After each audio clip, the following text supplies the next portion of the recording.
নির্বাচন পিছনের এই মুহূর্তে কোনো পরিকল্পনা নাই। যদি এরকম কোনো পরিস্থিতি দেখা যায় আমরা আবার বসবো, কথা বলবো কি করা যায়। যেহেতু সামনে নির্বাচন, আইন শৃঙ্খলা রক্ষাকারী বাহিনী নির্বাচন নিয়ে এখন ব্যস্ত, ইলেকশনের আমেজ শুরু হয়েছে। তো ইজতেমা করতে গেলে অনেক মানুষের সমাগম, ল এনফোর্সমেন্ট এজেন্সির ইনভলভমেন্ট আছে। তো আমরা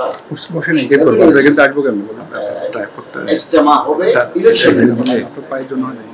ইলেকশনের পরে ইজতেমা অনুষ্ঠিত হবে।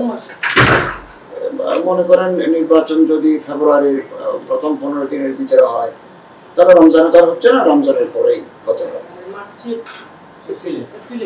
না, মার্চ হবে না,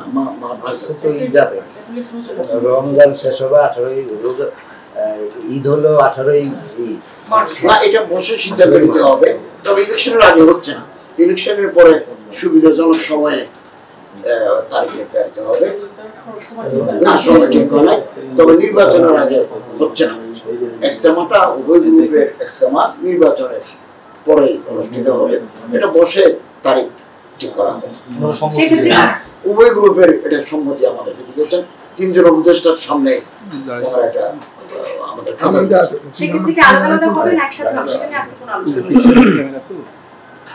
একসাথে হওয়ার সুযোগ নেই। পরিস্থিতি এমন ভাবে গড়াইছে যে আলাদা আলাদা ভাবে হবে।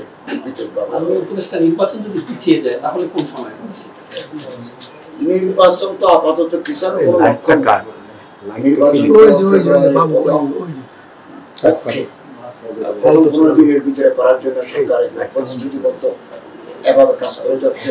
নির্বাচন পিছানোর এই মুহূর্তে কোনো পরিকল্পনা নাই। যদি এরকম কোনো পরিস্থিতি দেখা যায় আমরা আবার বসবো, কথা বলবো কি করা যায়। এখন আমরা নির্বাচন সঠিক সময়ে হবে এভাবে আমরা এগিয়েছি।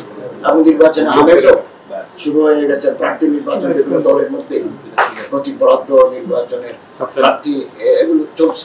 মাননীয় উপদেষ্টা, একটা স্পেসিফিক ভাবে জানতে চাই যে নির্বাচনের আগে হলে কোন ধরনের আসলে সিকিউরিটি থ্রেট থাকতে পারে বলে কি আপনারা পিছালেন? না, আপনি দেখেন নির্বাচনের আগে অনেক সময়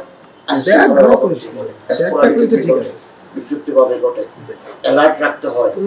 আলাদা করে আবার আনসার বাহিনী, পুলিশ, অতিরিক্ত পুলিশ লাগে, অতিরিক্ত আনসার লাগে। প্রয়োজনে সরকার যদি মনে করে প্রশাসনের সহযোগিতার জন্য সেনাবাহিনী তলব করে। তো এর আগে এত বড় একটা সমাবেশ যেখানে বিদেশি মেহমানরাও থাকবেন, এই ঝুঁকি নেওয়াটা সরকারের জন্য উচিত হবে না মনে করে ওনারা সেটা বুঝতে পেরেছেন।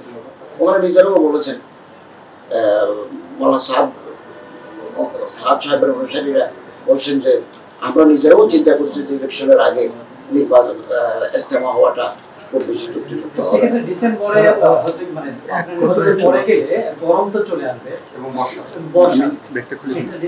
ডিসেম্বর তো এখন তো মনে করেন নভেম্বরে সাধারণত শীত নামে, এখন তো শীত আমাদের দেশে নামে নাই। তো এটা বিশেষ পরিস্থিতির কারণে একটু পিছাচ্ছে এই আর কি।